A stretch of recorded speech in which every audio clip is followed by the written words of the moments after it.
ফিলিস্তিনিদের রক্তপিপাসু হয় না ইসরায়েলের পরম মিত্র যুক্তরাষ্ট্র শুধু সমর্থন আর প্রশ্রয়ে থেমে নেই, মধ্যপ্রাচ্য জুড়ে ছড়িয়ে দিয়েছে যুদ্ধের দামামা।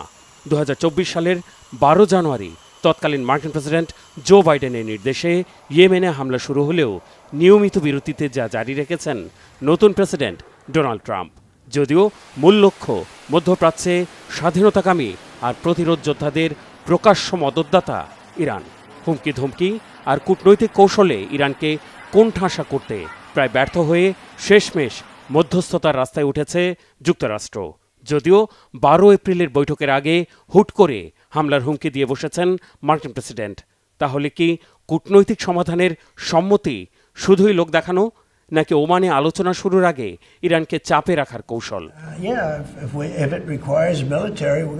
ইরানের ক্ষেত্রে যদি সামরিক ব্যবস্থা নেওয়ার দরকার হয়, আমরা সে পথেই হাঁটব।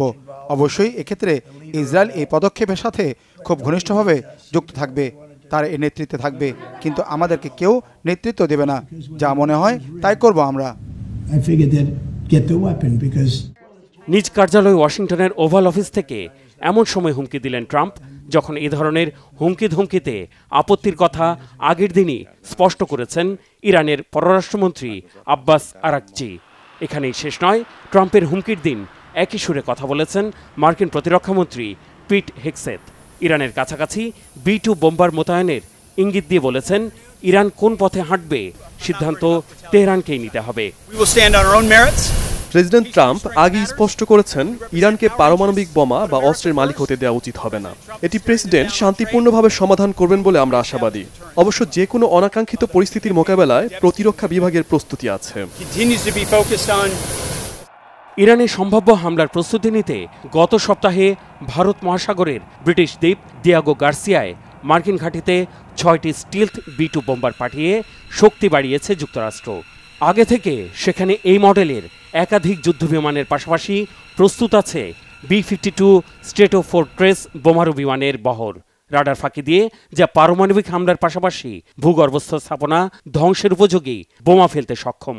গত মাসেই ইরান তার মিসাইল সহ একাধিক সরঞ্জামের ভূগর্ভস্থ মজুদের ভিডিও প্রকাশ করেছে। তাই ধারণা করা হচ্ছে, ইরানের ভূগর্ভস্থ পারমাণবিক স্থাপনা আর অস্ত্রাগার ধ্বংসের প্রস্তুতি নিতে আর তেহরানকে হুমকি দিতেই যুক্তরাষ্ট্রের এমন পদক্ষেপ।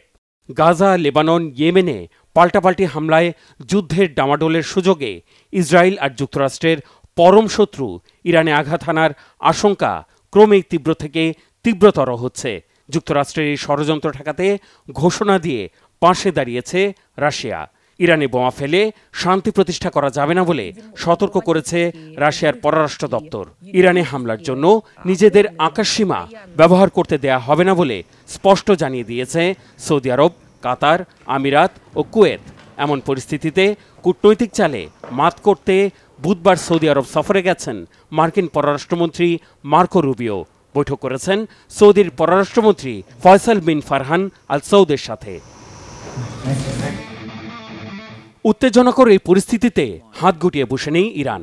রাডারের চোখ ফাঁকি দিতে সক্ষম যুক্তরাষ্ট্রের B-2 বোম্বারের নজরদারির ভিডিও প্রকাশ করে সতর্ক করেছে তেহরান।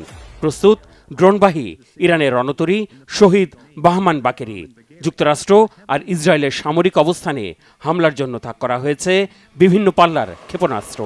গাজা অভিযানে ইসরায়েলকে সহায়তা দিতে আগে থেকেই লোহিত সাগরে বিমানবাহী দুটি মার্কিন রণতরী অবস্থান করায় পাল্টা ব্যবস্থাও মাথায় রেখেছে তেহরান। এর অংশ হিসেবে গত মাসেও মিত্ররাষ্ট্র রাশিয়া আর চীনকে সাথে নিয়ে নৌমহড়া চালিয়েছে ইরান। দুই পরাশক্তিকে সাথে নিয়ে ইরানের নিয়মিত মহড়াকে কি আমলে নেবে যুক্তরাষ্ট্র, নাকি ইসরায়েলের ফায়দা তোলার ফাঁদে পা দেবেন Trump? Mehrab Hussain Khan, Bangla vision news desk.